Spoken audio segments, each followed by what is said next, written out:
maa inni bu'aan afoolaa isa jedhudha wanti guddaanii maal nuu godha afoolli kunii nuu bara haaraa keessa jirraa innoo isa duriitii maal nuu bu'aa inni isa jedhuufanni waa deebii xinnoo ishee gaggabaabse kennuu yaala. Tokkoffaa dubbii sabni tokko saba isa ollaa jiru yookaan saba isa kaanii wajjin adda addummaan inni himatuu fi kan wabii ta'uu maali yoo jennee afooladha. Kanuma keenya yoo fudhannee ollaa keenya sabni Somaalee jira, ollaa keenya sabni Affaar jira, ollaa keenya sabni Keeniyaa jira, ollaa keenya sabni Suudaanii jira. Bifaan hundumti keenya wal fakkaannaa garuu maaliin addaan baana yeroo jennu maaltu adda adda nuu baasaa yookaan adda baanee diina jechaa miti garuu adda addummaadhaa fi maalidha kan keenya sababa ta'u jennu tokko afaan keenya irraati kan jalqabu. Lammaffaan afoola keenyadha. Abbootiin keenya naannaa jiran sanatti rakkina isaan mudatee fi bal'ina isaan mudateef gammachuu isaanii, gadda isaanii, hawwii isaanii, abdii isaanii karaa isaan itti ibsan hundumtuu adda addadha jechaadha. Kanaafi dhaala kanaanii adda baanaa akka jechaati tokko isa. Lammaffaan afoola jechaan ibsituu saba tokkooti. Eenyummaa saba tokkoo kan ittiin ibsu afoola isaati jechaadha. Hortee inni abbootii isaarraa dhaale sana jechaadha. Karaa afaanii dubbatamee isa isatti darbe jechaadha.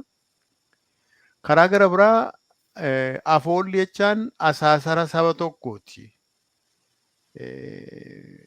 Caasaan jireenya saba tokkoo siyaasa isaa ta'uu, dinagdee isaa ta'uu, hawaasa isaa ta'uu, caasaan isaa asaasara afoolaa irratti ijaarame jechaadha. Inni kaan afoolli waan bara duriiti.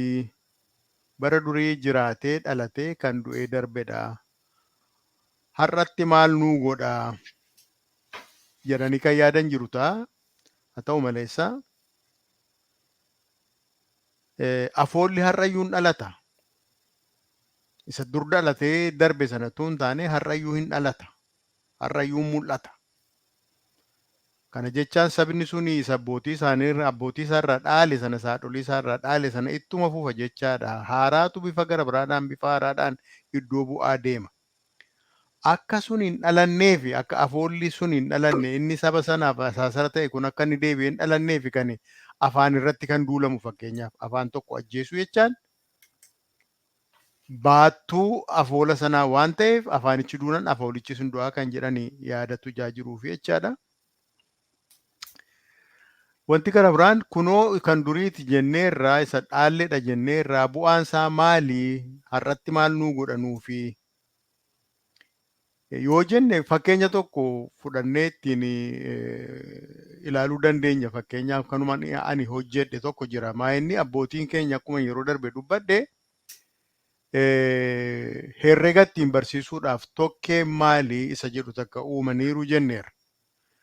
Tokkee maalii sana kan fakkaatus immoo biyyuma Ameerikaanitti iyyuu akka inni argamus immoo dubbanneera. Isuma herregaaf isaan hojjetan sana fuunee nu immoo qubee ittiin barsiisuu hin dandeenya. Fakkeenyaaf tokkeen maali, lama maali, sadii maali isaan jedhan nuyi qubee keenya kanaanii aan maali, baan maali, caan maali jechuu dandeenya. Fakkeenyaaf aan maali isa jedhuufi yoo abbaan tokko mucaan tokko aan maali jedhee mucaa isa kaan yoo gaafate aan aannan arba adiiti jedhee deebisuuf hin danda'a jechaadha. Baan maali yoo ittiin jedhee baan baallee billaachaati ittiin jechuu danda'a jechaadha. Caan maali yoo jedhee caan cabaa calleeti ittiin jechuu danda'a jechaadha. Daan maali daana'oo daa'imudha ittiin jechuu danda'a. Een maali een eeboo eebbaati ittiin yoo jedhe kun fakkeenyumadha. Akka kanaatti aadhaa kaasnee hanga zaatti ittiin deemuu dandeenya. Ijoollee ittiin kana barsiisuu dandeenya. Gammachiisuu ni danda'a. Qormaata ta'uu danda'a. Dorgommii gidduu isaaniitti uumuu danda'a. Yoo inni dogoggore akkuma yeroo ibboodhaatti kolfamuu danda'a jechaadha. Kanuma immoo deebisnee bifa weedduutti iyyuu jijjiiruu dandeenya.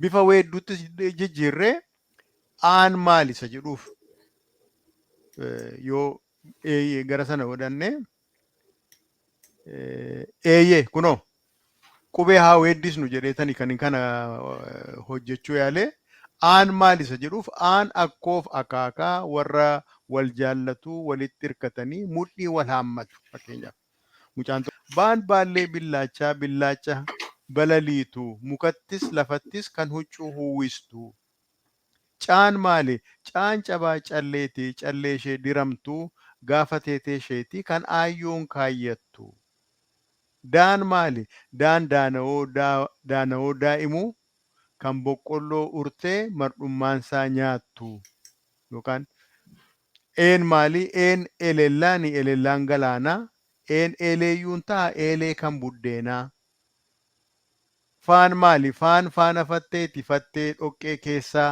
haadha gaayyeef bofatu adamsee liqimsaa jenne akka hamma dhumaatti jechaan hamma zaatti yoo argamee fi ittiin ijoollee barsiisuu dorgommii keessatti uumuu akka isaanii hin irraanfanne yaadachiisuu gochuu hin dandeenyaa jechaadha. Kun kanuma san abbootiin keenya hojjetanii lafa kaa'anii darban irraa kan hin fuudhee kanaaf immoo ta'aa laataa jedhee kan hin hojjedhedha. Gaa kun fakkeenya ta'uu danda'a bu'aan afoolaa kanas hin ta'aa jechuufanii egaa kanaanii sagantaa sarraaf qabanne isa waa'ee ururuu ijoolleetti hadabarru natti fakkaata.